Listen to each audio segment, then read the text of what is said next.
All right, welcome everyone. This is Dr. Clark in the Center for Weight Loss Success. Tonight on Losing Weight USA, we're going to talk about some exercise things, specifically aerobic exercise and kind of getting the most out of your routine. And hopefully you are exercising, a very important part of a weight loss plan, important part of a health plan. Because exercise is very important long-term, all of us, whether you're 15 years old, whether you're 85 years old, should be exercise. But you want to get something out of this. You want to improve your health. All right, here's the official welcome. Welcome to Losing Weight USA, real-time answers to your weight loss questions, so a little bit of the latest updates on research as well as a little bit of expert advice. It does give you direct access not only to me, but you should be receiving the health tips and recipes via the membership portal. Each webinar is going to last about 30 minutes or so. If you have questions, type them in during the presentation into the chat box. We'll get to them at the end as time permits, and typically we'll make time permit. If you think of things once we're all done, just give us a yell here at the Center for Weight Loss Success. The email is success@cfws.com. Phone number 757-873-1880. All right, so exercise. Let me flip this on over to get the slides on here. Here we go. Hopefully, here we go. Yeah. So again, we're talking about, we're going to talk mainly about aerobic exercise, but I usually throw in some other things too. So a good quality exercise plan should incorporate these three modalities, and really should four modalities. Flexibility and balance, probably two separate things. And I encourage everybody ought to be working on those, but then cardio as well as strength training. I harp on strength training all the time because it's so, it's easier for most people to do cardio. They think about cardio to get your heart rate up, whether it be going out for a walk, whether it be dancing or whatever. It's kind of easier to do that. Cardiovascular exercise, anything to get your heart rate up. Strength training then, but I harp on that all the time because it's strength training that really kind of preserves lean body mass, builds muscle, but also then increases metabolism there. But today we're going to talk mainly about the cardio side of the whole thing, of the aerobic exercise. That's what we often refer to, cardio, aerobic exercise. We're kind of interchangeable terms there. All right, so now to compare aerobic exercise with anaerobic exercise, aerobic just means oxygen. Anaerobic means without oxygen. And so obviously it's hard to exercise without oxygen. It's hard to live without oxygen. So therefore, yes, oxygen's a good thing. We need it. So when we talk about oxygen consumption, and that's oxygen consumption means how does your body utilize the oxygen it's taking in? And we're talking about every breath that you take in, that kind of providing oxygen to the rest of our cells.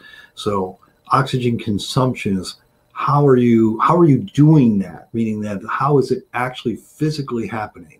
So oxygen consumption falls into three categories: aerobic, anaerobic, and then a combination of the two. So aerobic means with oxygen. Anaerobic means without oxygen. And the combination of the two means, okay, we can actually kind of push ourselves to kind of go back and forth. But aerobic is kind of what we're really concentrating on here, although anaerobic's a good thing too, intermittently. So aerobic again means with oxygen, meaning that we're taking in plenty of oxygen just through breathing. And as we exercise harder, our breath, we increase our breathing and take deeper breaths more quickly and, kind of force that oxygen in there. So it refers to the use of oxygen in your metabolic energy producing process. So when aerobic is talking about utilizing that oxygen there. So any activity that increases heart rate is also going to be utilizing oxygen as well. So in order for our muscles to work, they have to have oxygen. Okay. So generally, aerobic exercise is kind of a continuous, rhythmic, prolonged thing. So kind of slowly getting that heart rate up to a certain level. And at a certain level, this is kind of aerobic exercise. And what it means at a certain levels, we're taking in plenty of oxygen just with breathing to keep this going. Okay, so there's no real oxygen debt there. Anaerobic, on the other hand, means without oxygen. And typically these are very short-lasting, high-intensity activity. It's basically sprinting. I mean, whatever it is you're doing, when I say sprinting, it could be lifting really heavy weights really fast, or it could be really, it's not just sprinting, but basically think about all out. I'm going all out of whatever it is I'm doing at that second. Okay. So it's very short lasting because we can only do this all out, or this really high intensity activity, for very short bursts. You can't do it very long. What this means is that oxygen demand by your muscles exceeds the supply of what we can breathe in. And basically that means you're gasping for air. We're not getting enough. You can only do this for a short period of time. So when this occurs, when we really got to go all out, it relies on energy sources that are already stored in the muscles, as opposed to the bloodstream providing those energy sources independent on oxygen. And that's what kind of, when we build up lactic acid, and I hear people talking about, lactic acid getting built up in the muscles. That's what we're referring to, is that they're working hard enough that actually we're working harder than we can supply the oxygen. And therefore, in order for the muscle to continue working, it has to depend on energy sources that it has stored. And subsequently, some of those energy sources, as they're utilized, are converted to lactic acid. And there can be a buildup then of lactic acid in the muscle. And then as that builds up, your muscle can't function well.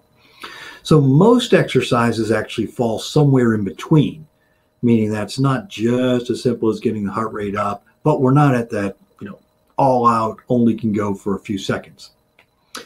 And so it includes a combination of aerobic and anaerobic activities. So we're kind of mixing it up there. Now, really the point of exercise, and really the point of aerobic exercise, is to improve your ability to consume, transport, and use oxygen in the thousands of biochemical equations that go on continuously in your body. That's really the point. What this is improving health, but it's improving fitness then too. So the point is, again, you want to be able to optimize how you consume, how you transport oxygen, and how you utilize that oxygen. That's the point of aerobic exercise right there. All right, so lots of benefits of aerobic exercise. You can list them all out. They're pretty, common sense. You've probably heard all these before. So it protects your heart. Yeah, exercise improves cardiovascular function. Absolutely. It improves multiple medical problems. Literally, from exercise, one of the best ways to kind of keep diabetes under control. It helps the rest of your body do lots of different things, from burning fat to increasing your resting metabolism, because whenever we're exercising, we're using more oxygen. Basically, your overall metabolism is based on how much oxygen you consume. So kind of your higher oxygen consumption, you have a higher metabolism there. It improves energy level, it improves immune function, it improves sexual function, it improves lung function, and improves nerve transmission. So literally, aerobic exercise helps all kinds of things in just about every system in your body. The types of aerobic exercise are pretty much unlimited. It literally is anything that kind of increases heart rate. Dancing, swimming, jogging, biking, running, any of these things. So you can actually be doing aerobic exercise while you're doing light weightlifting. That was, back in the 80s and 90s, we'd talk about aerobics. People would go to the gyms and do aerobics, and you see them in the, the leggings and the headbands and et cetera, et cetera. Not that I want to bring those thoughts back, but anyway, that aerobics, there was really anything that kind of gets your heart rate up. It typically was rhythmic movement. Okay, it was kind of often set to dance and music and that kind of thing.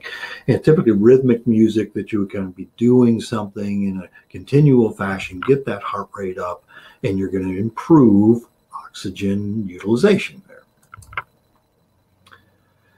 Now, we're going to shift gears a little bit and talk about something called METs. METs and kind of in fitness then. So not all exercise, again, is created equal.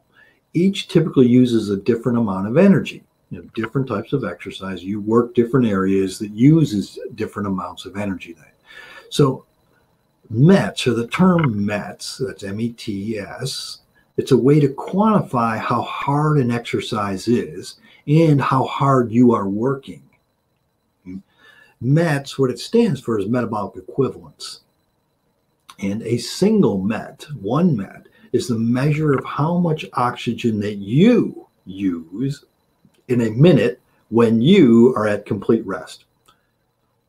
So for each person, a MET means the same thing, meaning it's how much oxygen you use. But for each person, that amount of oxygen will be different, which is a little confusing. I realize that. But it's how much oxygen you utilize in a minute when you are at complete rest. That's one MET for you, which will be a different number, well, it'll still be one MET, but the amount of oxygen that's utilized for a different person then is going to be different. So any activity that requires 3 times as much energy would be 3 METs. So if sitting at your, literally laying flat in your bed, relaxing, doing absolutely nothing, a complete relaxation, that's kind of how much oxygen you use in that minute is a MET. So any activity that would be 3 times that, requires 3 times as much energy, would be 3 METs. Now, most people then have a maximum number of METs that they can, achieve. And it really depends on your age and your fitness level, but it ranges from about 7 to 23, depending on fitness level. The average person, the average man, can accomplish about 5.7 to 10 METs, which then means it's about 5.7 to 10 times the amount of oxygen consumption that you would occur at rest. So 10 times that amount. So the average man can do that. And that man, when I say man, I mean human. Okay. Now the fit person, the fit man, can actually go up to 10 to 15 METs. So the more fit you are, the more oxygen your muscles are basically primed to utilize oxygen then. And so subsequently then you have more METs.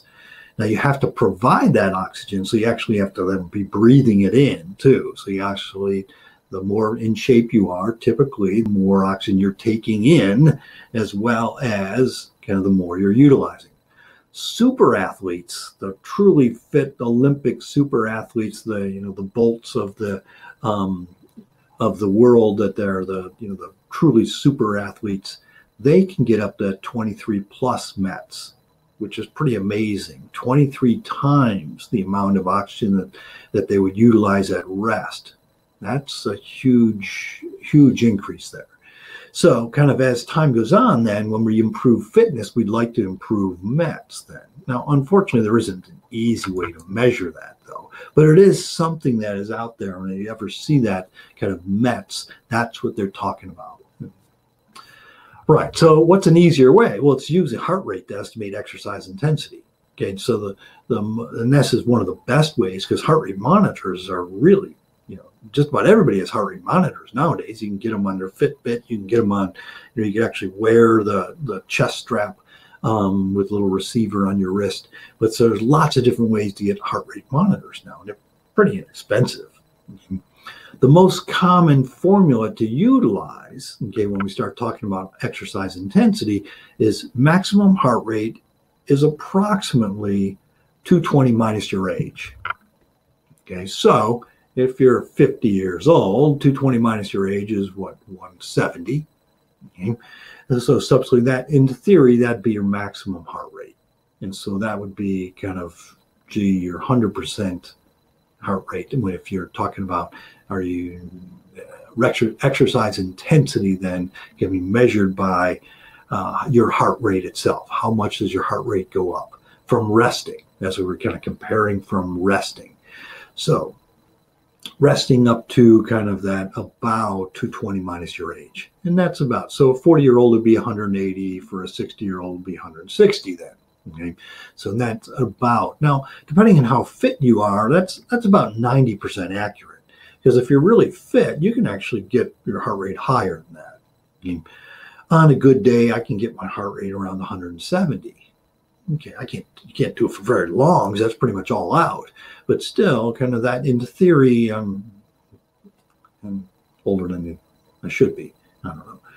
I'm not as old as I should be, whatever it is. But So in theory, my maximum heart rate should be somewhere around 162 or so, but I can get my heart rate up to 170, and that I can do that fairly routinely. You can't do it very long because you are literally gasping at air for air. When you get up to that really high level of heart rate, you're gasping for air. Now, you can also use a different way of looking at this. It's called the rate of perceived exertion. That's RPE, rate of perceived exertion. Basically, it's a scale. It's a 1 to 10 scale. So where 1 is basically I'm absolutely doing nothing. I'm laying in the hammock, doing nothing, versus the all-out sprint, which is 10, which you can only then do for a few seconds. And when I say all-out sprint, you think of a sprint, and I'm going to digress here for a second. And you think of say Olympic sprinter. An Olympic sprinter on the 100-meter dash, okay? When an Olympic sprinter in a 100-meter dash can't actually go all out for 100 meters. It's too far. It's too long. So typically, they do have to coast a little bit in the center of all this. So yes, they're going all out to get started, and they typically are going to coast somewhat because you can't go all out for more than just a couple of seconds. Which then pretty amazing. You think of sprinters like, oh, they can go all out for 100 meters, but actually they don't. They actually kind of coast for short parts of that because you can't go all out for that long. Certainly with even longer distances, it's even more okay. You get into pacing and things like that. You can only go in that all out section kind of truly for short periods of time. So rate of perceived exertion was number 1, was basically doing nothing, up to number 10, which is all out. Now, we often hear about training heart rate zones, and if you met with a trainer, they probably talk to you about this, about kind of getting the 60 to 70% of your maximum heart rate and kind of the aerobic zone, anaerobic zone. They may have mentioned that. So warm-up zone is just getting it up, starting from baseline where your resting heart rate is, getting up that 50 to 60% of max heart rate. So you're just bumping it up a little bit to get warmed up, get that blood flowing, as opposed to kind of that fitness or aerobic zone, which now we're going in that 60 to 70 or 70 to 80%. And that's where we start seeing some real fitness gains there. Now, if you can start flirting with what we refer to as the anaerobic zone, where you start going up close to that maximum heart rate, and that's that 80 to 90% max of your maximum heart rate. So if your maximum heart rate was 160, then 90% of 160 is what, I'll have to do some math in my head here, which means that you drop that, it's about 144, I think. Okay, so you start getting in that level now. Okay, you're getting into this you're flirting with that anaerobic zone. Not really there yet, but if you can train at that level for any period of time, a 15 to 20 minute period of time, this is where you get the maximum cardiovascular benefit. So training in that, flirting that anaerobic zone, and typically for runners, they do this all the time. They're getting the maximum cardiovascular zone. So they're not truly at that 100%. They often may be sprinting at the end, where they're and that's where you see these people that are barely making it across. They've gone all out. Yes, they've got that lactic acid buildup. They've got that they're truly gasping for air. But you can only do that, again, for a very short period of time. The maximum effort zone, then, yeah, that's truly getting in that 90 to 100% max. You can only do that for a few seconds. That perceived exertion then is going to be in that 9 to 10 range. So you can only do that for a short period of time. It's not, you can't do that for 15 to 25 minutes. It's like, no, but as someone who's used to working out, they really can flirt with that anaerobic zone up there, and they can do it for an extended period of time. And this is where you get some of the maximum fitness gains. Strength gains are when you start really going the all out. I like people to understand this concept because I know a lot of trainers kind of teach the kind of burning, working out in the fat burning zone. The fat burning zone is often thought of the kind of that 60 to 70% of your maximum heart rate. Okay. So what is this about the fat burning zone? So for working out in the gym, often the trainer comes, yeah, we'll get your heart rate up that 60 to 7% because you're burning the most fat right then. Well, that's not really true. And so your energy from exercise, the energy your body uses during exercise, has to come down from either breakdown of fat, or it has to come down from the breakdown of carbohydrate. And that's true literally if we're sitting around doing nothing, or if we're working all out. Okay, that's where our energy comes from. Okay, so it either comes from carbohydrate or it comes from fat. So when we talk about, gee, you want to be burning lots of fat, right? And like weight loss plans and exercising, you're going to burn fat. So we often say that exercising at 60 to 70% of maximum heart rate, most of this energy is going to come from fat. And that statement is true. The issue there is you're just not burning that much energy. You're not burning that many calories. That's 60 to 70% of maximum heart rate. Now, if you bump that up higher, you go into that 80% or 90% of your maximum heart rate, they'll say, well, you're not in the fat burning zone. Well, what they mean by that is that because a lot of the energy that you're actually utilizing is coming now from carbohydrate, because your body can only burn fat at a certain level. It can only burn so much fat at any one period of time. And then it kind of utilizes, it's going to be using more of the carbohydrate there.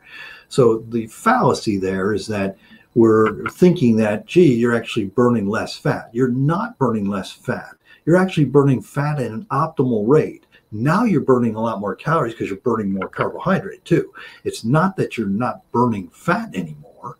It's like you're burning all the fat you can at any one time. It's just that now you're also burning carbohydrate too, which is a good thing because you're burning a lot more calories, and their body can only store carbohydrate in two places, the liver and your muscles. And so if you're burning now carbohydrate from your muscles, that means you're losing the store of carbohydrate in your muscles, which you may think, well, isn't that a bad thing? Well, it's like, well, no, it's not a bad thing, because now you can replenish that carbohydrate. And subsequently, if you can replenish, now you've got more leeway on your carbohydrate. It's kind of like you can't put more gasoline in your gas can, your car's gas tank, until you burn some off. Well, your muscle has a store of carbohydrate, but you can't put more carbohydrate into the muscle until you burn it off. And the way to burn it off is exercise at a higher intensity. You exercise at a higher intensity, now you're going to burn some of that carbohydrate out of the muscle, as opposed to, gee, you're using all fat. And if you can burn some of that carbohydrate out of the muscle, now you can replace that carbohydrate. And subsequently, yes, you get a little more leeway on your carbohydrate. And that's where the thought process of is, gee, you have a little carbohydrate, a little extra carbohydrate around exercise. That works well if you're actually doing that, meaning that you're burning that carbohydrate out of your muscle. Doesn't work so well if you're not. So what that means is that, hey, you need to bump up the intensity of your exercise. You're going to take that up a notch. You start taking that up a notch, now all of a sudden you're going to get more leeway. And potentially then, if you're burning, you're going to be utilized, because you're, no matter what, even if you take no carbohydrate in, your muscles will restore. And the way it restores that carbohydrate amount in the muscle, because that's an evolutionary concept, is you want the muscle primed to be able to get out of danger. And so you're going to restore, if you utilize that carbohydrate out of the muscle, you're going to build that back up again. And your body can do that by the breakdown of fat. You don't actually have to take in the carbohydrate to restore that. You actually can do that by breaking down fat. Because again, we talked about recently, fatty acids and triglycerides, they come from, where do they come from? They're built from carbohydrate. And so subsequently, then you can subsequently make carbohydrate from the fat. You can also make it from protein too. So taking in the protein, you can actually utilize some of that to refill the carbohydrate tank. Okay? But again, just like driving your car, you're filling up the tank in your car, you can't put in more gasoline, can't pour more fuel into that car's tank until you burn some off. And you have to burn it off. So point there being is that the more you get, much more benefit will be obtained from exercising at a higher percentage of maximum heart rate. You'll have less percentage of that energy be burned from fat, but the total calorie burn And the continued calorie burn will be much greater because, again, the muscles have to restore themselves. So your metabolism will be much higher for a longer period of time. All right, types of aerobic training. There's kind of some simplified things. Continuous training just means I'm doing something in a rhythmic motion. You're training at 60 to 80% of heart rate for at least 20 minutes. High intensity continuous training, now we bump that up a notch. So you're training at 85 to 90% of your maximum heart rate. It's a great way to improve endurance. It's not really for the beginner. You have to kind of start out slow, for the beginner. And then there's that long, slow distance training, sometimes referred to LSD, but basically it's training at walking speed, which is good to do intermittently. You may, for runners, they'll sometimes do that one really long run over, on the weekend or something like that. And they may do 10 to 20 miles.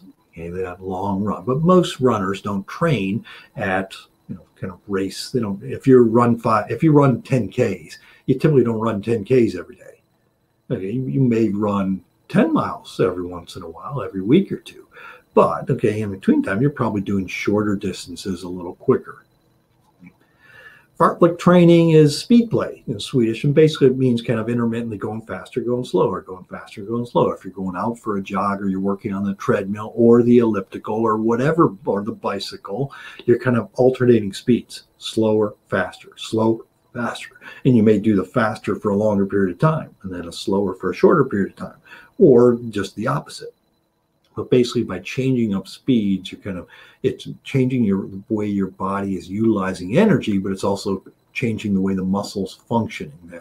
And subsequently then it's good for training.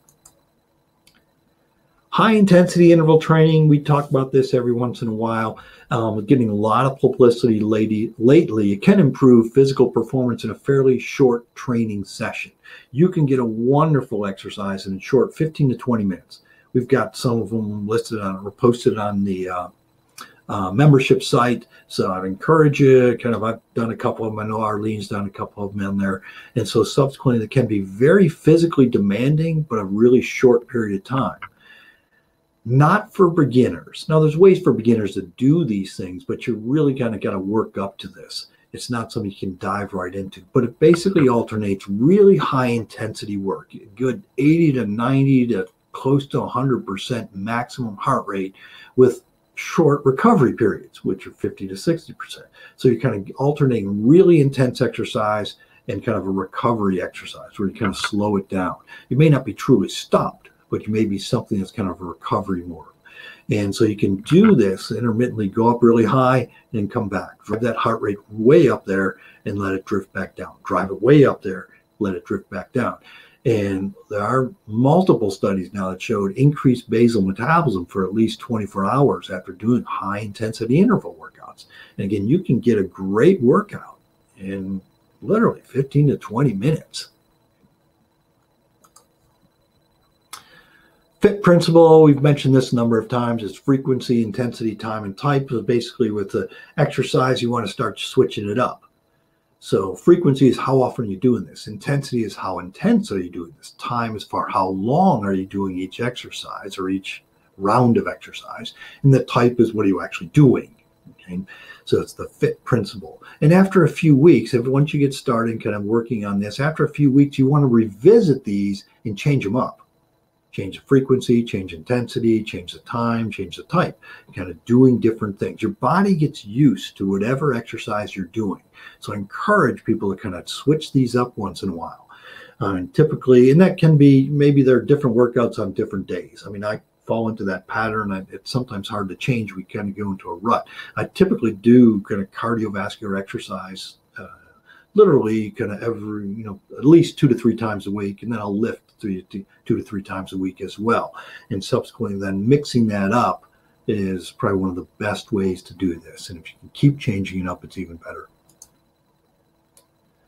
All right, some simple rules of exercise. I'm going to speed through these because I have a meeting I have to go to. But rule number 1 is don't miss a workout. Make it an appointment. Rule number 2 is promote competition atmosphere at the gym, meaning that it may just be with yourself. Can I do one more, can I do 30 more seconds that I did last time? Can I do one more rep? Can I do, 2.5 more pounds of something? Okay? And it can be just with yourself. Now, if you're in a workout buddy, that's a great way to kind of, push each other a little bit. So competitive atmosphere is actually okay. Just don't get caught up in too much of it. Mix it up. As I mentioned, mixing it up is a great way to do these things. Rule number 4 is really should begin with a warm up and finish with a cool down and stretching. Rule number 5 is invest in exercise culture. What I mean by that is that if you enjoy biking, well, subscribe to a biking magazine. Okay? And subsequently, if you enjoy running, and get in a fitness magazine, even if it's a simple, get whatever it is, but invest in the exercise culture, meaning that get appropriate wear, okay, appropriate shoes, get that, that nice Under Armour shirt or whatever, and you start investing in some of this, you're more prone to use it. So invest in the exercise culture. And so subsequently, then you kind of want to, when your spare time, read about these things. Find something that interests you, whether it be horseback riding, get the horseback riding magazine. All right, some final thoughts. Right shoes make all the difference. If you utilize them, almost daily, you should replace them fairly routinely. If you're doing daily, it should be every 3 to 6 months. If it's not quite that often, then at least once a year. Certified personal trainer is a great resource. Don't ignore exercise as part of your weight loss plan. Just do it. Just like Nike said, just do it. No excuses. All right, questions. I think I see something up there. Let's see. So instead of setting a goal weight, should your actual goal be a healthy total body fat percentage? Yeah, that's actually good. There is, what someone ought to weigh, and I say this all the time, is where do you feel good, where are you healthy, and what's maintainable. Okay, there isn't a set number or anything like that. So what's more important in my mind is actually fat percentage. If you're if you're skinny fat, meaning that you don't weigh very much, but it's all fat, it's like you probably haven't done yourself a whole lot of favors. That's kind of that whole point of, if you're losing weight, but you're losing a lot of lean body mass, the numbers are going down on the scale. That's not really a healthy thing.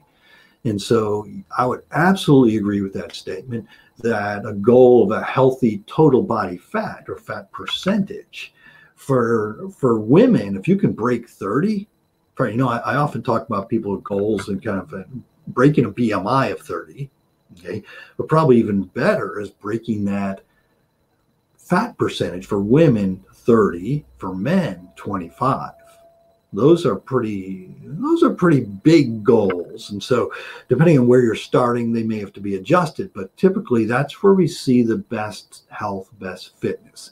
The true, world-class athletes for men, they be down, few of them will be down single digits. For women, it'll be in the mid-teens. Really fit women often will be in the mid-teens to high teens. I think they have no fat on them. They actually do. And so really fit women sometimes will be in the high teens. But if you can get, for a woman, if you can get below 30%, you're doing great. All right. Winding it down here. Stop by, get your body comp done. I harp on that all the time. You should be logging into the membership portal, should be receiving the weight loss tips as well as weekly recipes. Tune in each Tuesday for the next webinar. Watch your email for the invite and link. And remember, it's your life.